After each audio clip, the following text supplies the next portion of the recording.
In the world of boxing, few voices carry as much weight as that of the legendary Mike Tyson. Known for his ferocity inside the ring and his candid opinions outside of it, Tyson's words often command attention and spark debate. Recently, in a shocking turn of events, Tyson sat down for an interview with Joe Rogan and made headlines by expressing his views on Terence Crawford, the current unified welterweight champion and pound-for-pound superstar. But what exactly did Tyson have to say about Crawford, and why has it stirred up such controversy?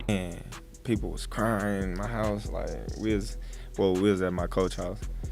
People was crying. I was like, man, I was like heartbroken, like you know, like when you go on a roller coaster, then you go down and your stomach sink in. Yeah. That's how I was like, oh.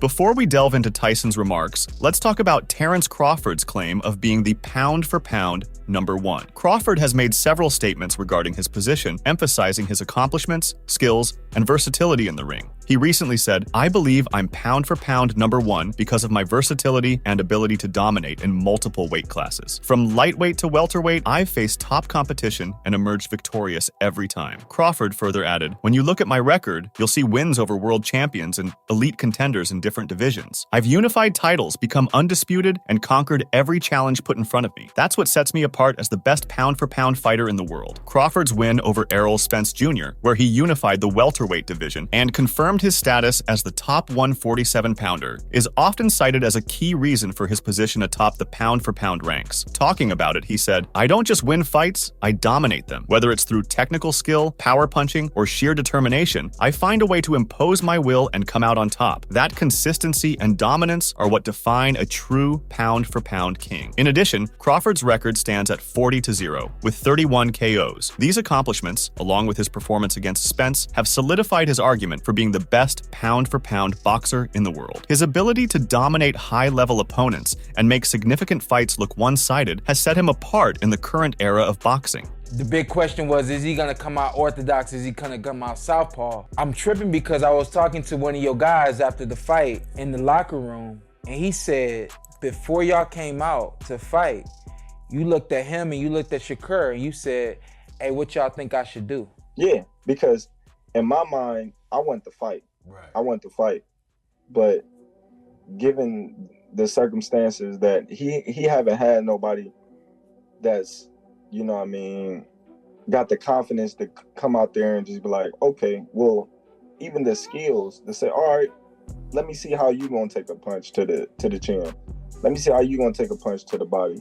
Let me see how you gonna react when you can't bully somebody around. Good, I just fed the dog. Okay. So my mind was, you know what I mean, you know, it was racing a little bit. And I was like, man, how should I come out?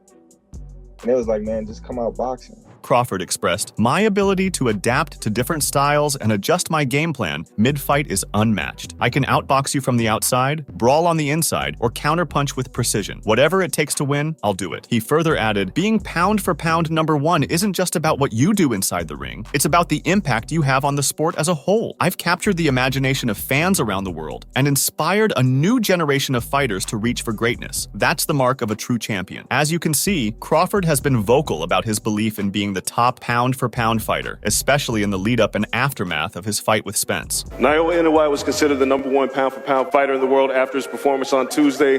Do you think you definitively put a stamp on you as the #1 pound-for-pound fighter in the world after this performance? Without a doubt. You got Errol Spence was ranked #4 in the pound-for-pound. And you got Terence Crawford that was ranked #1. You got two fighters that's in the top 5 pound-for-pound ratings. How can they not be #1 pound-for-pound? He emphasized that the winner of their bout would undisputedly be the #1 pound-for-pound fighter, a statement he backed up with a performance that left no room for doubt in most observers' eyes. His dominance in recent years, against a backdrop of competitive and high-stakes matchups, showcases not just his skill set, but also his readiness to take on and overcome the best in the sport. On choosing to fight southpaw against Spence, Crawford said, "I think I made the change to fight southpaw in the back dressing room. I was remembering, Spence never fought too many southpaws before, and then on one of the occasions he got hurt real bad by a hook. So I was like, I'm coming out southpaw, and we're going to box just to start off, but at the same time I'm going to get my respect right out the gate." Crawford has indeed established himself as one of the most dominant forces in boxing today. His versatility, skill, and ring IQ have earned him praise from fans and pundits alike. Crawford's ability to move seamlessly between weight classes and his impressive impressive track record against top-tier opponents have cemented his reputation as a pound-for-pound great. But as we're about to discover, there's more to greatness than just victories in the ring. In a recent interview with DAZN, Mike Tyson dropped a bombshell by questioning Terence Crawford's status as an all-time great. Despite acknowledging Crawford's undeniable talent and skill, Tyson pointed out a crucial factor that, in his opinion, sets true legends apart from the rest: the ability to fill arenas and generate excitement. Tyson said, "Listen, this is the situation. This is the only argument against Crawford being an all-time great. You know what makes people great fighters? Filling the arenas. Spence brought the people there. Crawford is a master fighter, but he has to get to the essence of fighting, and that is excitement, bringing the people." Tyson's words carry significant weight, drawing attention to the importance of not just winning fights, but also captivating audiences and creating memorable moments inside the ring. He further added, "Crawford has got to keep beating people, but he beats people too easily too. That could hurt him financially. I started making more money after Buster Douglas beat me because people started saying there is a possibility that he can get beat now." While Crawford's technical proficiency and dominance may be unquestionable, Tyson suggests that his style of fighting lacks the excitement and appeal that truly transcendent fighters possess. According to Tyson, Crawford is undoubtedly a master in the ring. There's no denying his skill set. But to be considered among the all-time greats, you need more than just technical prowess. You need that X factor, that ability to capture the imagination of the fans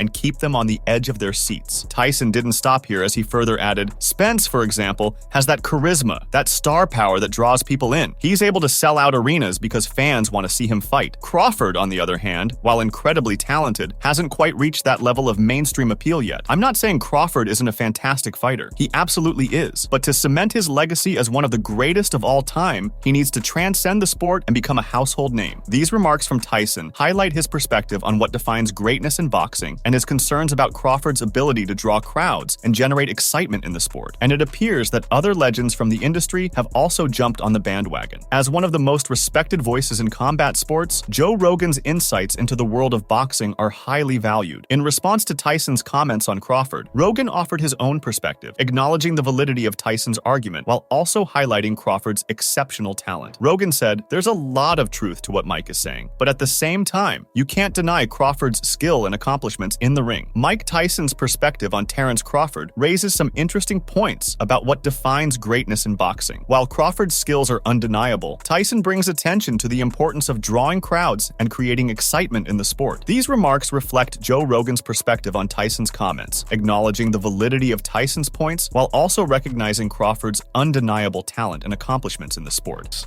There's levels upon levels upon levels, and the truly elite have everything. They have talent, they have the mind for it, they have the genetic. Rogan further added, "It's true that fighters like Errol Spence Jr. have a certain star quality that resonates with fans and fills arenas. Crawford may need to focus not just on winning fights, but also on captivating audiences and building his brand outside of the ring. At the same time, Crawford's technical abilities are unparalleled, and his record speaks for itself. He's faced tough opponents and emerged victorious, showcasing his versatility and adaptability in the ring." His comments add depth to the conversation, inviting further reflection on the criteria by which we judge boxing legends. Rogan said, "The debate over Crawford's status as an all-time great highlights the subjective nature of greatness in boxing. It's not just about wins and losses, but also about the impact a fighter has on the sport and the lasting legacy they leave behind." In the midst of the controversy surrounding Tyson's remarks, Terence Crawford himself has weighed in on the discussion. In a recent interview, Crawford addressed the criticism and reaffirmed his belief in his own abilities. He said, "I don't need to fill arenas to prove my greatness. My record speaks for itself, and I've beaten some of the best fighters in the world. Pound for pound, I am the best, and I'll prove it every time I step into the ring." Crawford's exceptional display of his abilities against the previously unbeaten welterweight champion Errol Spence in a highly anticipated super fight exceeded the expectations of even Crawford's staunchest fans. It was widely recognized that Crawford had talent, but the full extent of his prowess, maybe not. However, Crawford emphasized to Joe Rogan that his pre-fight preparation was the key to his remarkable performance against Spence in the ring. Appearing on Joe Rogan's podcast, he said, "That's a fight that we've been wanting for years. To finally secure the fight and perform the way I performed, it was a great moment for me in my career. Everything you see fight night, we drilled it time and time again, so it came naturally and easy to me when the fight came." Furthermore, Crawford pondered the reality that many doubted his victory, and fundamentally solid style. He said, "Spence might be bigger than me, but big doesn't mean stronger. I was favored in Vegas, so Vegas must have had it right." Crawford also disclosed to Rogan that there was a period when he doubted whether the much-awaited fight with Spence would ever happen. He said, "There was a point in time where I shifted gears and I shifted my mind off of Errol Spence because I didn't feel like the fight was going to happen. But once I left Top Rank and we started negotiations, I was like, maybe this fight will happen." In the end, Crawford took the initiative to contact Spence directly. He said, "I just hit up Spence. Like, listen, man, if me and you fight, me and you are going to get this done. Because there's a lot of people blocking the fight. Those blocking the fight wanted to do the deal a certain way, and I wanted to do the fight the fair way." Crawford further told Rogan that he did not meticulously analyze Spence's prior matches before facing him in the ring. He added, "I have a different style. They're not going to fight me in the same style and the same way they fought their previous opponents. They're just not. I don't watch too much film because I'm going to make my adjustments on the fly inside the ring. My coaches, they do the studying, then come up with a plan, then they shoot me the plan to win, and we just go from there." Perhaps the most revealing glimpse into Crawford's approach is evident in his remarks to Rogan regarding his mental state just before the fight commenced. According to Crawford, "I think I made the change to fight southpaw in the back dressing room. I was remembering Spence never fought too many southpaws before, and then on one of the occasions he go hurt real bad by a hook. So I was like, I'm coming out southpaw and we're going to box just to start off, but at the same time, I'm going to get my respect right out the gate." Crawford's confidence is palpable, and his refusal to be shaken by outside opinions speaks to his resilience and determination as a fighter. While he may not fit the traditional mold of an arena-filling superstar, Crawford's unwavering self-belief and unparalleled skill make him a force to be reckoned with in the world of boxing. While legends like Mike Tyson doubt Crawford's abilities despite all his achievements, there are others who still believe is one of the best. Dimitri Bivol claims that Terence Crawford holds the title of the world's top boxer. As Alvarez and Crawford mull over the possibility of a bout, they face the logistical hurdle of requiring Crawford, who competes at 147 pounds, to move up 3 weight classes to face Alvarez. I want to quickly ask you a couple of questions. Crawford, Spence. I know you watched the fight and you spoke about Crawford. How good is Crawford? Crawford is amazing, not just good. He's amazing, and he said the same thing about you. Thank you, Terence. But I think he should be in the book for Really? Is that good? how to learn boxing. You know. Really? He's a very good fighter. Yeah, I like to watch his fights. Pound for pound, number one. Yeah, probably he is now because he is undisputed champion in 2 weight classes. It's crazy. He's a great fighter, yeah. Despite the unusual nature of such a step, Bivol, drawing from his own experiences in boxing, recognizes Crawford's aspiration as ambitious, yet not beyond the realm of possibility. Bivol said, "When I stepped into a boxing gym, the first rule was to respect weight classes, but I don't know what Crawford is going to eat. He's the best fighter. Everything that he's planning shouldn't look like it's crazy. If he's thinking about it, if he's talking about it, it means it's possible." He further added, "In my opinion, Crawford is the epitome of boxing excellence. His skill set, ring intelligence, and versatility make him stand out among his peers. Crawford's ability to seamlessly switch between orthodox and southpaw stances, coupled with his impeccable timing and precision, sets him apart as a truly elite fighter. What impresses me most about him is his adaptability. He can adjust his style mid-fight to exploit his opponent's weaknesses and dictate the pace of the bout." These remarks from Dimitri Bivol underscore the widespread recognition of Terence Crawford's talent and accomplishments in the boxing world, further solidifying his position as one of the sport's top pound-for-pound fighters. Bivol further added, "It's not just Crawford's in-ring prowess that makes him the world's top boxer. It's also his mental fortitude and resilience. He's faced adversity in the ring and always found a way to overcome it. Crawford's resume speaks for itself. He's a multi-divisional champion who has defeated some of the best fighters in the world, cementing his legacy as one of the all-time greats." In providing these remarks, Dimitri Bivol contributes to the ongoing discourse surrounding Terence Crawford's legacy and impact on the sport of boxing. His insights underscore the widespread recognition of Crawford's talent and accomplishments, while adding depth to discussions about Crawford's standing as one of the world's top pound-for-pound fighters. Now coming back to Mike Tyson, he offered a strikingly different viewpoint on Crawford's market appeal, a facet as crucial to a boxer's legacy as their prowess between the ropes. Fight. Great fight, right? 50-50. I want to say Crawford. Why everybody say 50-50? You don't think it's 50-50? 60-40, but you gonna tell them which one? You think Crawford can stop him? Crawford can stop anybody. I'm not saying he can't, he's going to, but he can't.